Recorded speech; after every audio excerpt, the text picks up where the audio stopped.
I was in jail for 2 weeks before I was assigned a public defender who, without my consent, asked the court to order me held incompetent to stand trial. Meaning, she, as a lay person, personally believed that I was so insane that I couldn't participate in my own defense. This is a very extreme position to take. It happens to very few people. In theory, I think there were probably laws intended to assume that officers of the court would do some sort of due diligence before these orders were entered. I just know in my case there was no discussion. I was not allowed to present my opinion about whether I was competent. So, for example, Judge Ecclestrom could have done something like, Ms. Mason, your attorney has expressed concerns to me, and as a judge, I need to make sure that if you participate in a trial that you're able to participate. So I'm going to ask you some questions. Do you understand that? And I would have said, yes, Your Honor. And so he could have asked me things like, have you heard voices? Do you understand what year it is, Miss Mason? Could you tell me a little about, there are many ways kind of question people if you're worried if they're okay. Because you might be thinking, oh, I need to send this person to a hospital. So what's interesting is Judge Ecclestrom didn't even have me appear personally in his court. I was just in a Zoom breakout room in his cell when he entered that order. But the other thing that is interesting is Montcalm County Jail has a special needs pod for the women. I assume there's one in the men's too. There's 2 cells and like private cells and a common area, and the guards are right outside so that you can be kept safe. This would be an important place to keep anybody who, say, had a mental deficit that would make them have a challenge understanding the jail environment. And the jail is one of the most stressful environments a person can be in. So you would expect, say, someone with psychiatric symptoms to present those symptoms at the jail. You would also expect them to maybe see the doctor or nurse. I never did. And others did. Others went out to see the nurse. Others received psychiatric medication. Others were transferred to hospitals. Others were transferred to the special needs pod. I never had any incidents. There was never any symptom that anyone remarked on.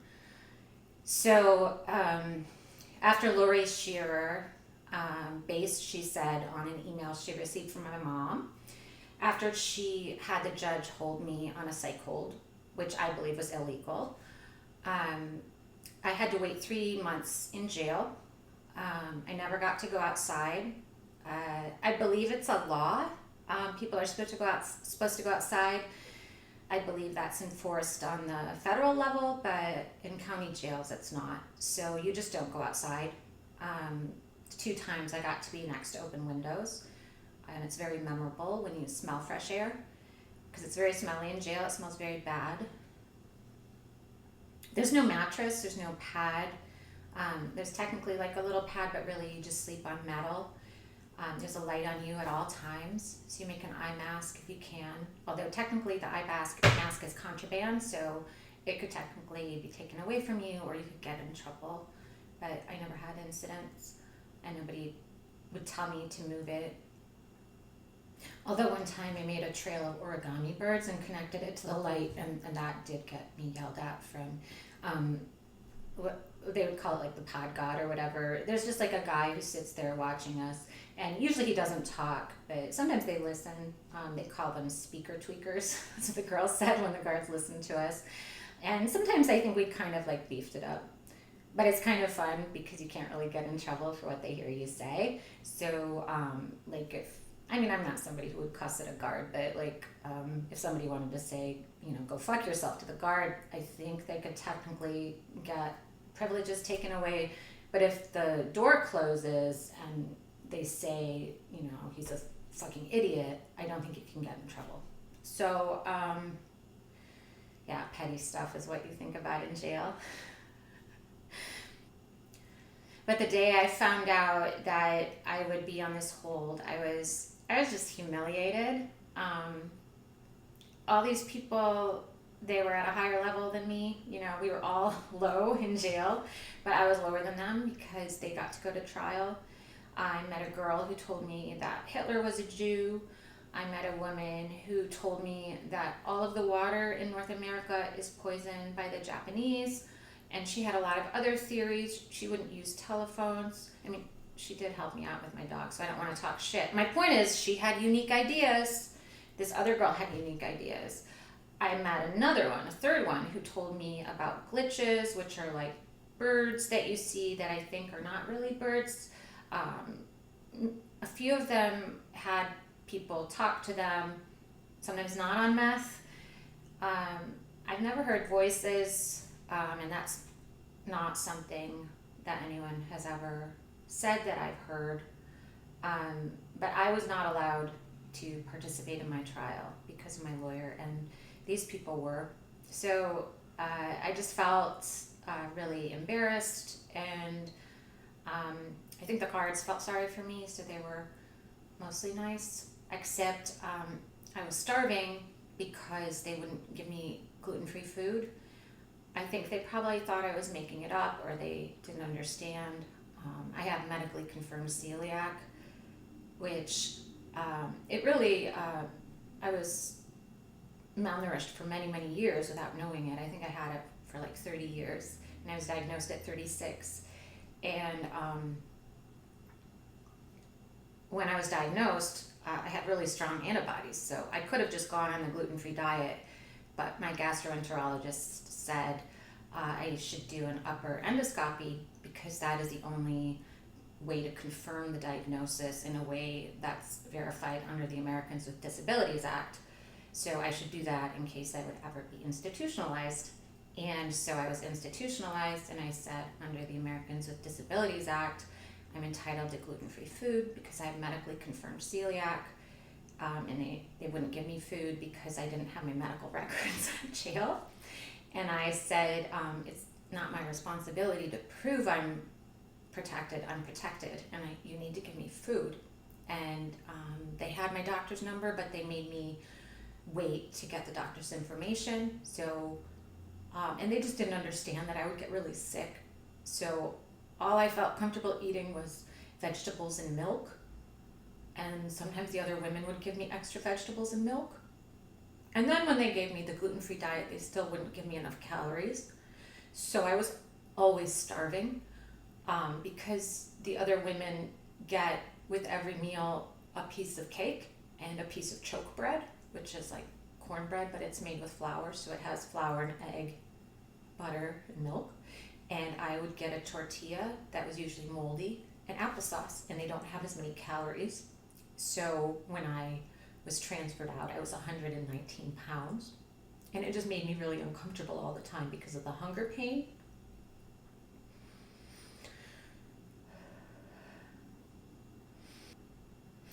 And the day, about 2 weeks in, when I found out that I was going to be on this psych hold, I told Angela, who is this other woman who I did kind of believe she was a cop, which is why I told her what my lawyer had done. And she was really nice. She said, it's like there's nobody working for you. There's no lawyer for you. And that was true. I didn't have anyone taking care of me, which I should have had. And I don't understand, if I was mentally ill, as Lori Shears said, why it would have hurt to give me another lawyer who I might have trusted. I think if I really had been ill, that would have been good for me.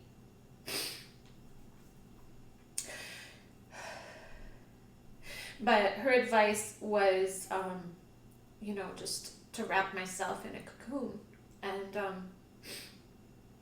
just try to keep myself safe, to try to protect myself.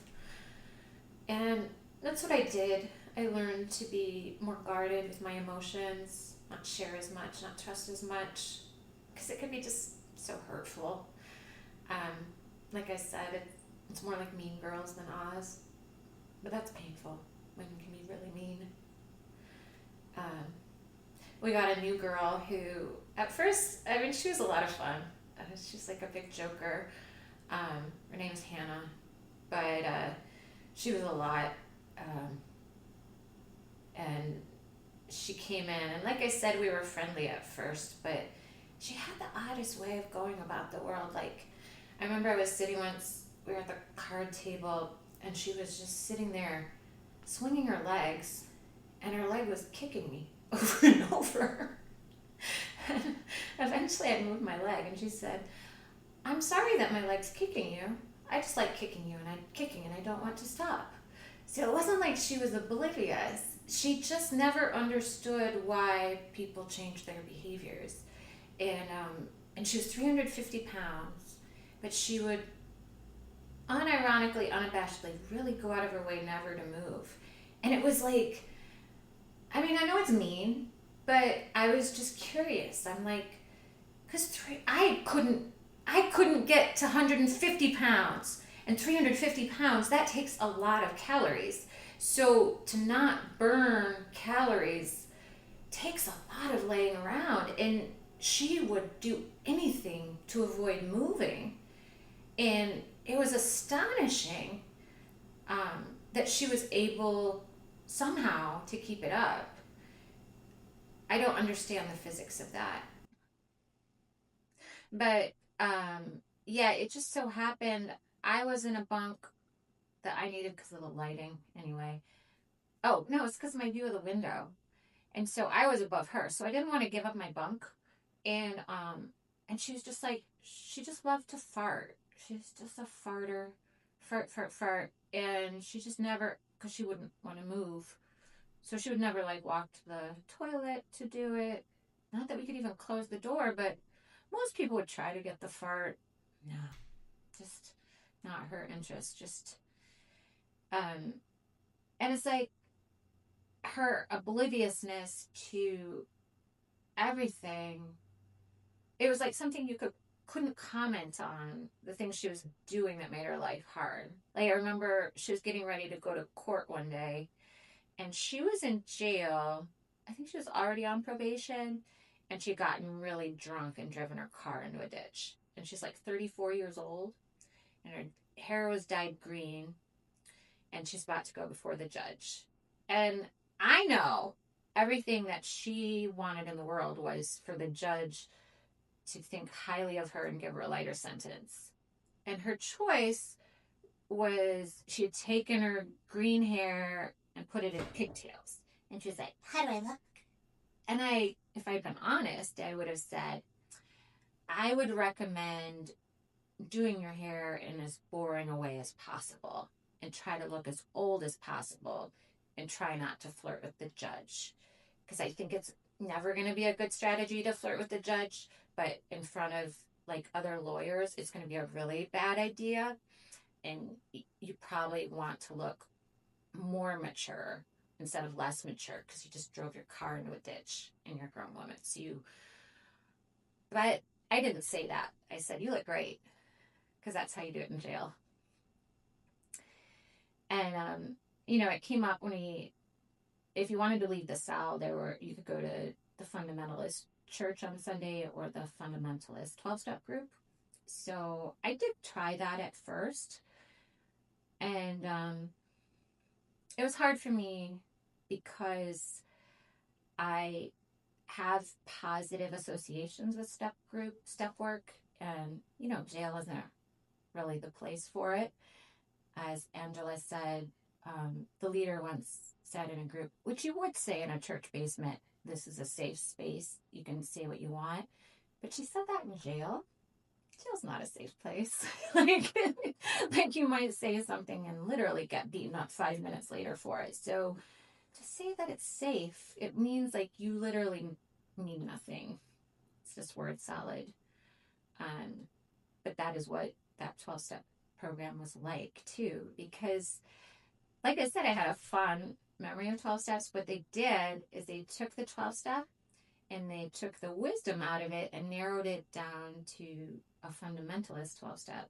So, like normally in step work, it's a lot of like working through things and working on different tools. But in this method, anytime you ever want to drink, it's the devil and it's stinking thinking and don't do it. And it's just a lot easier. Like they technically, I guess, have 12 steps, but really it's just 2 steps. Say it's the devil. Step one. Step two, don't do it. It works great. That's why they have such a high success rate. It's like abstinence only sex ed. It's about as effective. So I had to choose between either going to that or never leaving my cell.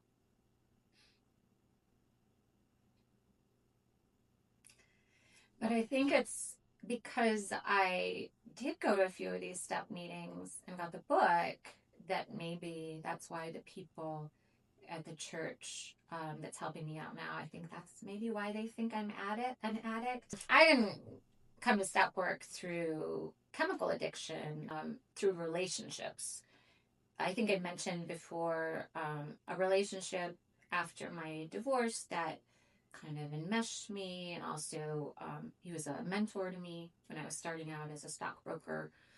Um, it was a relationship where I thought it was just going to be like a try it, like just fun, being casual, which I don't do. I don't know. I'm a relationship girl. I'm very loyal.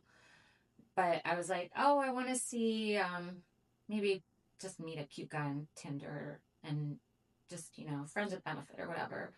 But I just think that he wanted to destroy my brain. Like, because, um, I mean, what's awful is like I said, like this is a guy I normally wouldn't have swiped because he didn't have words on his profile. He's far too attractive, full of himself, former professional athlete. I'm like, this is just for fun, but this is never going to be a relationship. Obviously, the way his profile is, he's just a player. But I think that for him, destroying my brain, I guess, added to it. So, like, instead of staying kind of casual, he like really escalated and started talking about how in love with me he was and how he wanted to marry me, how he wanted to spend his life with me. Um, which was not true. He was married while he was saying that. It was just a mind fuck. And yeah, I'd been dating him for a few months, and then he had mentioned that he was separated and that his soon to be ex wife was going to be in town for the holiday. And then I had texted him, oh, well, how are you going to explain? Because his kids were like college age, so they'd all be together. Well, how are you going to do the bedrooms? Are you going to have separate rooms, or how are you going to explain not sharing a room? And then it was like right after I texted it, I was like, oh, he's lying. He's still married. He didn't want to marry you. And that was just a weird manipulation. And it was like Thanksgiving. I was ashamed for being stupid, but more ashamed for just being in love with him. So I had heard about this group and I thought maybe it would help me, um, which is called Sex and Love Addicts Anonymous. And I went to some meetings, um, and I, it wasn't resonating, but people kept talking about Codependence Anonymous. Oh yeah, that was my group. um, and you're not supposed to mention these programs, but with codependency, it's hard because the only place it's defined is in 12 step groups. So it's not a medical term. And so if you don't define it, then people have all sorts of judgments that they put on you. I guess the way I define it is codependency is trying to solve your needs, irrationally trying to meet emotional needs kind of on a regular basis by managing the emotions of others. Um, and a lot of times it is very pro social behaviors. You have a lot of like social workers, nuns, martyrs who are codependent. But there can be the flip side. We all know like the mother-in-law who's just a saint and she stays up all night taking care of everyone until she like crashes out and screams, I take care of everyone. Where it's like, well, maybe instead of taking care of everyone you should have taken care of yourself. And there's many ways. I just know for me, I had started to develop a pattern of relationships where I wasn't taking care of my own needs. where I was with people who were humiliating me. And over again, I was enmeshed in relationships with narcissists, usually just mentally ill narcissists, sometimes people who are narcissistic because they were in addiction, an active alcoholic. But usually they were extra narcissist alcoholics too. And I even went to like a religious retreat, and he called me while I was at a convent, and he's like, "Why are you there?" And I said, "I'm at a retreat. I'm trying to get over my pattern of addictive relationships." And he said, "Just don't get over me." And I was like, "He loves me." So, yeah. Um, but I don't judge other addicts because I know how good I am. Um, and it's hard. But I did develop the skills, and I got better. So I learned to kind of protect myself from myself. But that's the irony of the church community where I live now, because they want to get to know me better. They want to be in my business. They're like, well, part of my recovery was learning to not be so guarded, to learn to trust in healthy ways. But you have to trust people who have safe relationship patterns. And um, the pattern of being in people's business as much as they are is pretty much codependency. So I feel like if I were to tell them what I need help with, it would be protecting myself from them, which don't say it that way. So it makes it hard because I am often thrown in with other codependent people. I often have friends, definitely a lot of people at every church I've been a part of. And player recognizes game. So it's like, I get it. I get how happy it makes you to want to fix me. And if I could be like this chia pet that you fixed, I would love that. But uh, it's just not that simple.